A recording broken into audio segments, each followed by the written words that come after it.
मैं सुमित्रा सखी आज आप सभी को एक बहुत ही रोचक विषय पर चर्चा करना चाह रही हूँ। आज मैं हिंदी साहित्य की एक विधा जो गद्य के रूप में रहती है, जो लेख मैंने लिखा है, उस विषय पर आज मैं आ रही हूँ। उससे पहले मैं अपने इष्ट राधे कृष्ण का मन में ध्यान करती हूँ और माँ शारदे को नमन करते हुए मैं उस विषय पर आती हूँ। आज मैंने एक अलग ही विषय लिया है, बहुत ही सुंदर विषय है वह। उसके बिना संसार चल नहीं सकता।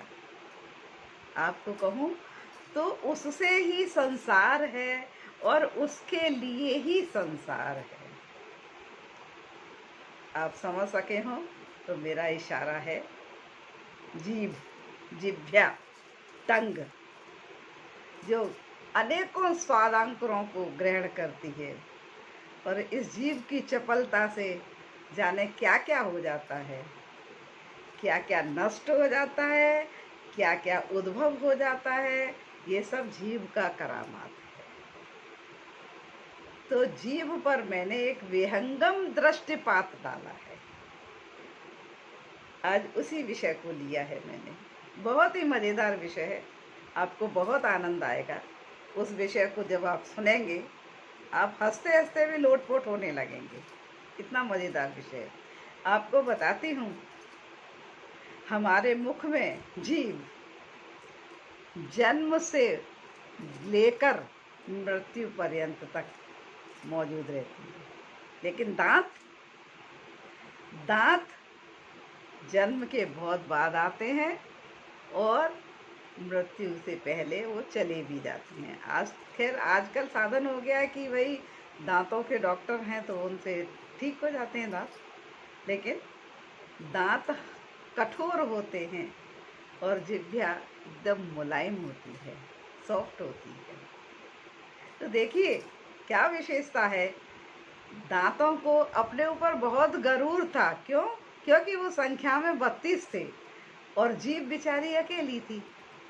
तो एक दिन दांत और जिह्वा का वार्तालाप हो रहा है। क्या कह रहे हैं दांत मालूम है? वो कहने लगते हैं,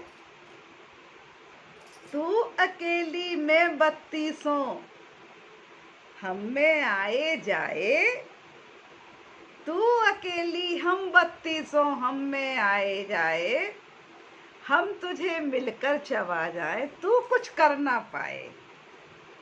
ये घमंड बोल रहा था दांतों का। जिह्वा भी कहाँ शांत रहने वाली थी। जिह्वा ने कही, अच्छा ऐसी बात है तो देखिए मैं क्या क्या कर सकती हूँ। तो उसने कहा, तुम 32 में अकेली तुम में आऊं जाऊं, एक बात मैं ऐसी कह दूं 32 तुड़वाऊं। तो ये चकनाचूर कर दिया।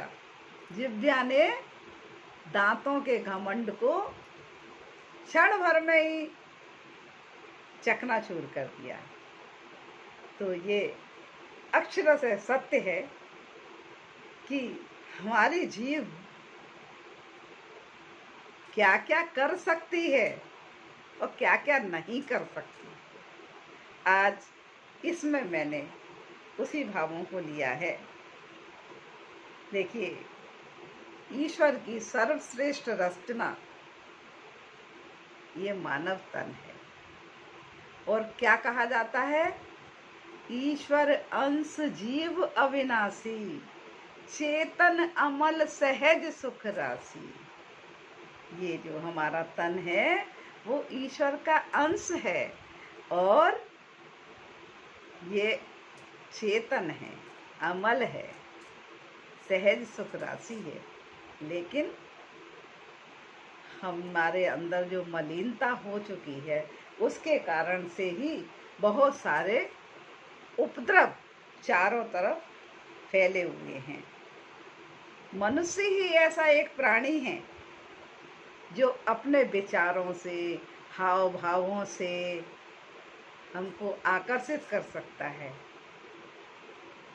जानवर हंस नहीं सकते, जानवर खिलखिला नहीं सकते, लेकिन मनुष्य हंस सकता है, खिलखिला सकता है, बोल सकता है अपनी पीड़ा को, अपनी खुशी को, अपने मन के भावों को, विचारों को।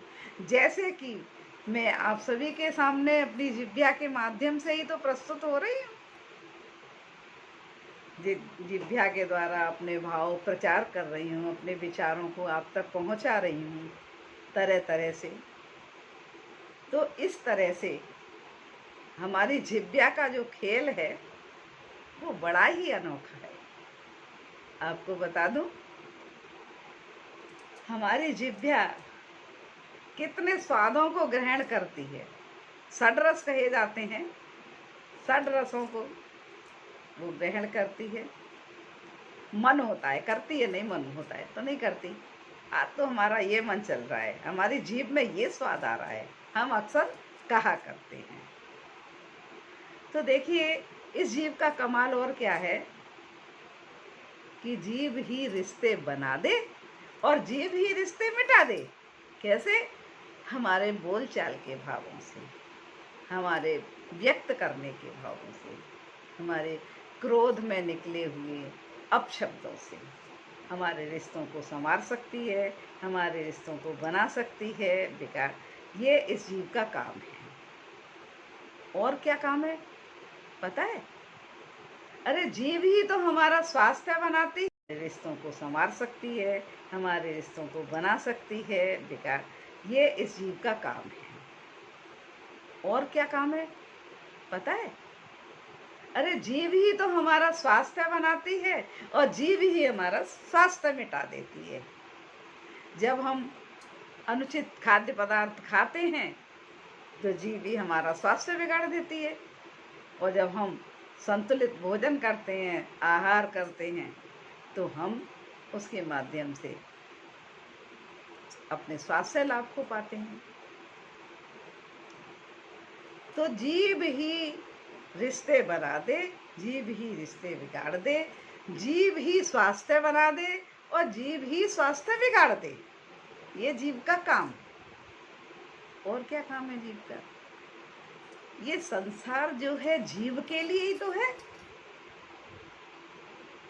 जीव से बोलकर ये व्यापार करता है और जीव के लिए ही तरह तरह का खाद्य पदार्थ बनाता है। देखिए कितने व्यंजन हैं, कितने व्यंजन हैं जो वह जीव के माध्यम से प्राप्त होते हैं हमें। और जीव क्या है? बिना हड्डी की है, उसमें हड्डी नहीं है, बहुत कोमल है। लेकिन ये कोमल होते हुए जाने क्या क्या कर देती है ना? हमारे बोलने का तरीका, हमारे बताने का तरीका, सब कुछ इस जीव के माध्यम से ही तो संभव हो सकता है ना? तो रिश्तों में, सब कुछ में ये हमारी जीव ही काम आती है। अच्छा, सबसे बड़ी बात आपको बता दूं, इस जीव का कमाल, ये जीव ही हमें मोक्ष भी दिलवा देती है। ये हमको 84 लाख के चक्रों से हमको आजाद भी कर सकती है। कैसे? इस जिह्वा से हम हरि स्मरण कर करके, हम प्रभु को रिझा के, हम प्रभु का स्तवन करके मोक्ष भी पा सकते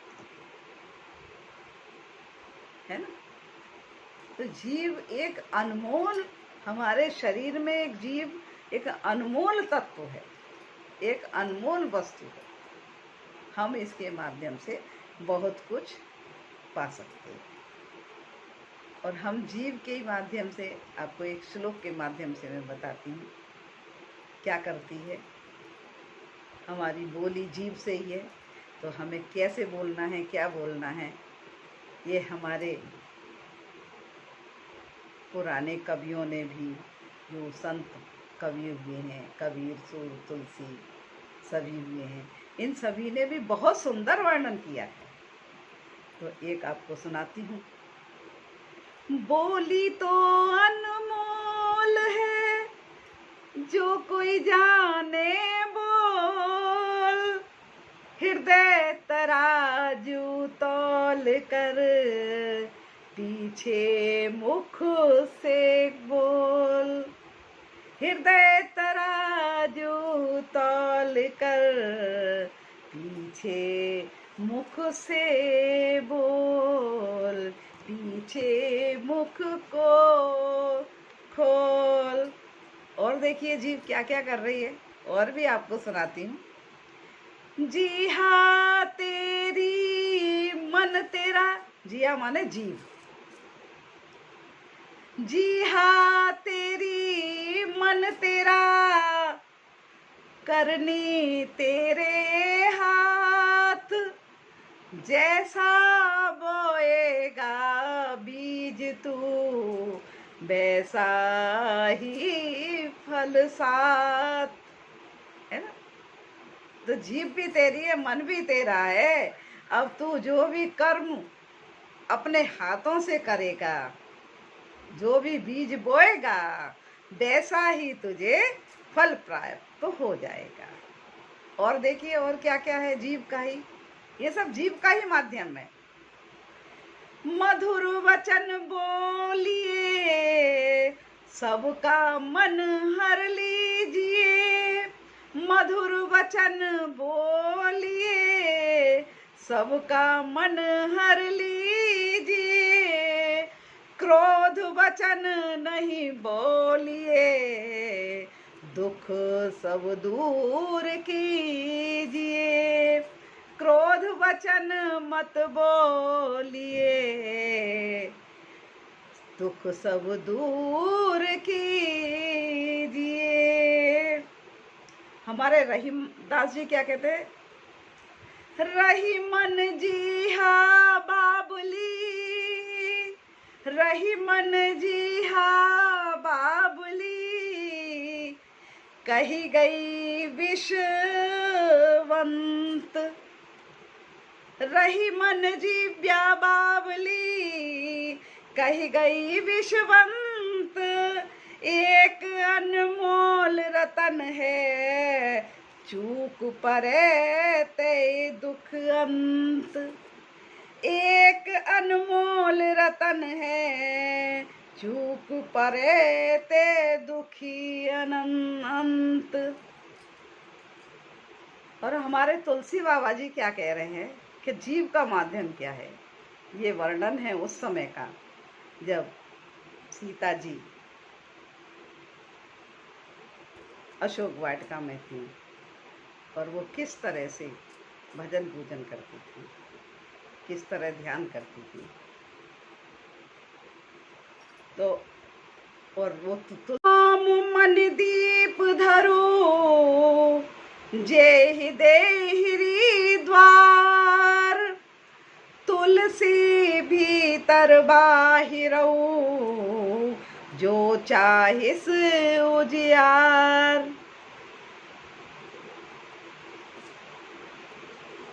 इस विषय में मैं थोड़ा सा भूल रही हूँ, ये सीता जी के समय का शायद वर्णन नहीं है।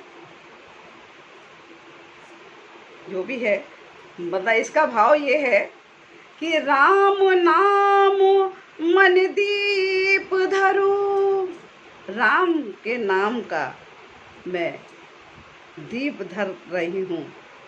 जीह देरी द्वार, जीव रूपी देहरी पर मैंने राम नाम का दीप रख लिया है। उससे क्या हो रहा है?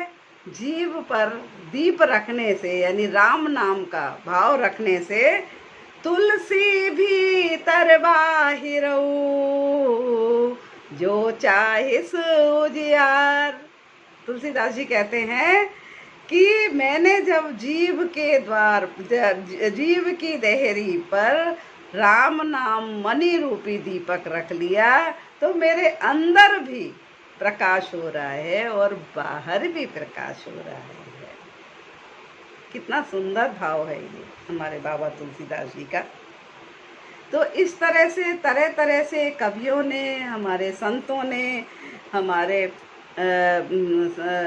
जो व्यास पीठाधीश हैं, जो कथावाचक हैं, उन्होंने बहुत तरीके से हमारी जिह्वा के माध्यम से हमको एक प्रभु की प्रेरणा देना, दिशा देना, वो जीव के माध्यम से करते हैं, है ना। और इसी जीव के माध्यम से बहुत ही क्लेश भी हो जाता है। तो हमको ये ध्यान रखना है कि हम इस जिज्ञा के माध्यम से अच्छे शब्दों को, अच्छे भावों को प्रस्तुत किया करें, और जिससे कि चारों तरफ थोड़ा शांति का माहौल, शांति का वातावरण बन सके। तो अंत में मेरा सिर्फ यही कहना है आप सभी से कि हमको जीव की लोलुपता में नहीं फंसना है। अगर हम जीव के स्वाद में फंस गए तो जीव के स्वाद में फंसकर तो हम क्या क्या नहीं कर रहे हैं, ये पूछिए। हम बहुत ही अनुचित कर्म भी कर रहे हैं। इसी जीव के माध्यम से हम जानवरों को मार कर खाते हैं स्वाद के लिए, है ना।